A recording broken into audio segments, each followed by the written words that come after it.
Before the world could fully react, the Middle East entered its most dangerous phase in years.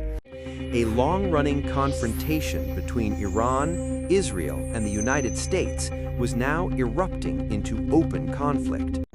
The targets were not just military bases, but the very systems that gave Iran strategic reach. Behind the scenes, reports pointed to a coordinated operation built to strike Iran with speed and precision. Within minutes, a secret plan was turning into one of the most dramatic escalations in the region. This strike did not emerge from nowhere, but from years of shadow conflict building towards something larger. To Israel and the United States, the danger was not only missiles, but also Iran's nuclear program. Iran was also seen as possessing missile and drone networks capable of threatening Israel, U.S. bases, and regional energy routes. From the perspective of the planners, this was a critical moment before Iran could harden its position further. That is why the operation was designed not merely to punish Iran, but to disable its ability to respond quickly. Once the operation began, the first wave was meant to open the path for everything that followed. One of the most important objectives was Iran's air defense network, because without it, the sky would become far more vulnerable. In the opening hours, the strikes focused on blinding radar, breaking command links, and weakening interception capacity. If the air defenses were suppressed, then high-value targets deep inside Iran became much easier to reach.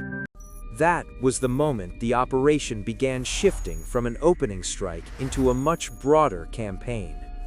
Once the first corridor was opened, the next wave turned toward the assets Iran could still use to hit back. One of the highest priorities was Iran's mobile missile force, because the most dangerous launchers were often the hardest to track. Drone capability also mattered, because it gave Iran another way to pressure Israel, U.S. positions, and regional routes. For the planners, limiting Iran's ability to respond in the first hours was just as important as the original targets themselves. Because if Iran could respond quickly enough, the operation could expand into a much wider regional war. But Iran did not remain passive, and retaliation began only hours after the first wave. At that point, the war was turning into a long-range duel of strikes and interceptions. For civilians, the war was no longer an abstract map, but a night of sirens, shelters, and fear overhead. At the same time, the world grew anxious because the conflict now threatened one of its most vital energy routes. As strikes and retaliation continued, the crisis was beginning to look less local and far more regional. From the pattern of the strikes, this looked less like an isolated attack and more like a tightly coordinated campaign.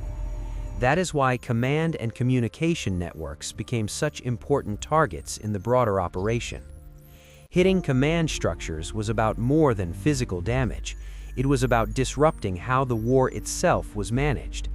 The pattern suggested that this was not just a symbolic warning, but an attempt to reduce Iran's military capacity in a systematic way. As the campaign continued, it became increasingly clear that the goal was to pressure Iran's warfighting ability on multiple levels. At this stage, the operation looked less like a single attack and more like a campaign to weaken Iran's military system. Pressure on logistics mattered because war is sustained not only by weapons, but by movement, supply, and coordination. At sea, the pressure was just as critical, because control of maritime routes could reshape the crisis far beyond the battlefield. The longer the war continued, the more obvious it became that its effects would not stop at Iran or Israel. And by this point, the conflict was beginning to look less like a limited exchange and more like a regional crisis.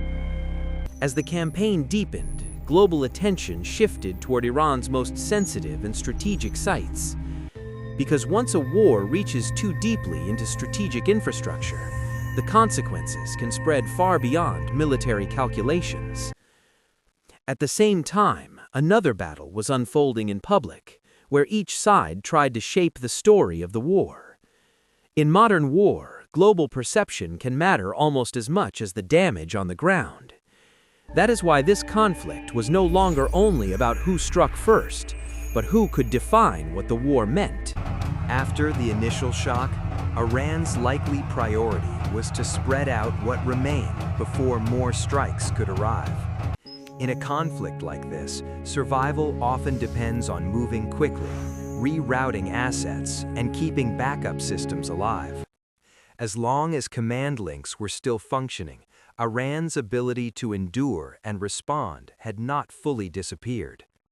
That is why even a powerful first day rarely settles a war this complex. By this stage, the war was shifting from sudden shock to a longer test of endurance, adaptation, and strategy.